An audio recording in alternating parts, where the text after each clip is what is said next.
Okay, I thought the captions were up, but they are not up. Um, okay. Hello, my name is Emma Carroll, and this is my film review presentation or article review presentation for English 369, and I will be focusing on the film Blue is the Warmest Color. So let's get into it. Just a rundown of what I'm going to talk about. It's just the film versus the book because I thought there were a few differences that I thought I should mention, as well as the article itself, and then the evaluation of the article, and then a little rundown of what I've learned. So a few stark differences in the book versus the movie that I noticed really happened from the beginning, from the moment the film began. One thing that I noticed, which carried on from the beginning through the rest of the film, was the timeline. It didn't start off with Clementine/Adele's death. In fact, that's not even in the film, which I thought was really interesting because I thought that really helped the book communicate certain themes and ideas, and I thought that was a really key plot point in the book. And I was a little sad to see that it didn't make it into the movie, but the movie itself was still really beautiful, and so was the book. Another thing I wanted to mention also was just the name switch from Clementine to Adele. I wasn't quite sure how to feel about it because I really enjoyed Clementine's name and attachment to the character, because I feel like Clementine, the name Clementine, has such an innocence about it. And that's how Clementine really starts at the beginning of the book. And then the name leaves more room to grow and mature, and so does Clementine throughout the rest of the book. So I thought that was an interesting change, and I wonder why. Because I do know that the main actress's name is Adele, so I don't know. But I also thought the difference in the use of color in the book versus the movie was really striking as well. Because in the book, Morrow uses black and white and little pops of blue to indicate Clementine's feelings, Clementine's inner self, her identity in relation to herself and in relation to Emma. But in the movie, it's basically just sparks of blue that really help connect to the title itself and to the color and the emotions and the symbolism attached to that color. So I think that was really, really interesting, because although the director could have done black and white, I'm not sure if the story would have translated the same way. But yeah, that's just what I noticed. There are so many more differences as well, but I obviously can't tackle all of them. So the article that I'm going to be talking about is Blue is the Warmest Color movie review, a vivid coming-of-age romantic drama by Anne Hornaday. And this was published in 2013 in the Washington Post around the same time that the movie came out as well. So the main idea in this article is that the director and actress playing Adele have created such a vivid description of the coming-of-age process and the themes that are tied to that.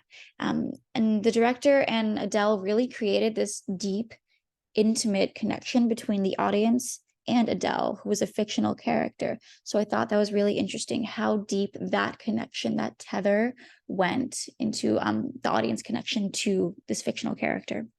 Something that really struck me in the article was just Hornaday mentioning how this naturalistic portrait of the sexual and romantic awakening of a teenage girl. I think the operative word there is the key word there is naturalistic, because Adele's portrayal of Adele is natural. It's so natural. It's real. It's raw, and it is so relatable. And I think that's really what made the film so successful, is just the main actress, Adele's portrayal of this character that's dealing with this inner turmoil, this coming of age journey, this self-identity journey and whatnot. Hornaday also notes how the sex scene between Adele and Emma ultimately helped the film to win the highest award at Cannes, but she also notes how beyond that scene, the film still communicated that the depth of Adele and Emma as well, really, really well. Because although that one sex scene is really prominent, the film goes beyond that to communicate certain things. Hornaday also mentions that the director's choice to focus on certain scenes helps communicate the depth of Adele and Emma's characters really well. And Hornaday uses the example of the dinner with each girl's family, which helps communicate the differences in their characters and ultimately foreshadows the end and the difference of their lives.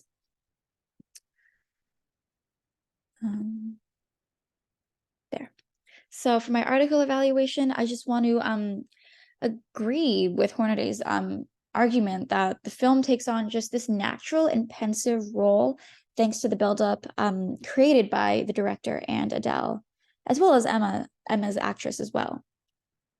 But I use the word pensive because Hornaday goes on to mention just the deep ties that between the audience and the fictional characters that just leave you thinking about them. It's really incredible how big of a connection the director was able to make to the audience. I think what really helped that is Adele's mannerisms. As I said before, her portrayal is very natural, it's very raw, and it makes her character even more real and relatable. And I think with coming of age stories and stories about self-identity and whatnot, relatability is so key to performing really well in the box office, to gaining more, to reaching out to different audiences and different demographics. And I think this film did that really, really well. In terms of article structure, I saw a hook, a synopsis, just Hornaday's statement, and then Hornaday went into the mechanics of the film, such as the function of certain scenes, like the dinner scenes. And then Hornaday ended with just a more powerful and thought-provoking reiteration of her previous statement. And I thought that the article was really well written. It was really easy to understand, but still tackled the complexities of this film and the themes really well. I also it also explains like the depth of a romantic drama, but also emphasizes the idea of coming of age. And I think those two working together really shaped the success of this film and the story as well. She realizes that the film isn't just a romantic drama, that it deals with issues of identity and growth and maturity, and those are really prevalent in every person's lives at one point or another. And all of that is done through Adele's portrayal. And again, Adele's portrayal is really like the key to all of this. And then just a short slide on what I've learned in relation to the text and in relation to the article. It's just that the context behind Clementine is evident in Adele's portrayal, despite certain plot points lacking or just straight up missing.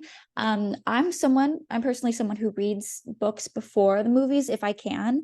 I know not a lot of people do that, but I think for this movie, it really helped me, like coming into watching this movie, already having like certain not preconceived notions, but certain, I guess preconceived notions, having certain information already in my head about the story really helped me with the context and just knowing certain things. Because in the graphic novel, some of the emotions are expressed through like soliloquies or just like thought bubbles or whatever, but that's not the case in the movie. So I think having that information already in my head really helped me watch the movie and understand the movie. And also just that the angst and the confusion of the coming of age journey is still very present in the film and well described by the article. And then in relation to the article, I just learned about critically analyzing and picking apart an article, because that's not something I'd really ventured to do before. And yeah, I also learned how to relate it back to the story at hand, which I thought was really important. Just getting that tie back. It was a really good, solid, and informational review, and I'm really glad to have read it. But yes, that's it for my presentation. Thank you so much.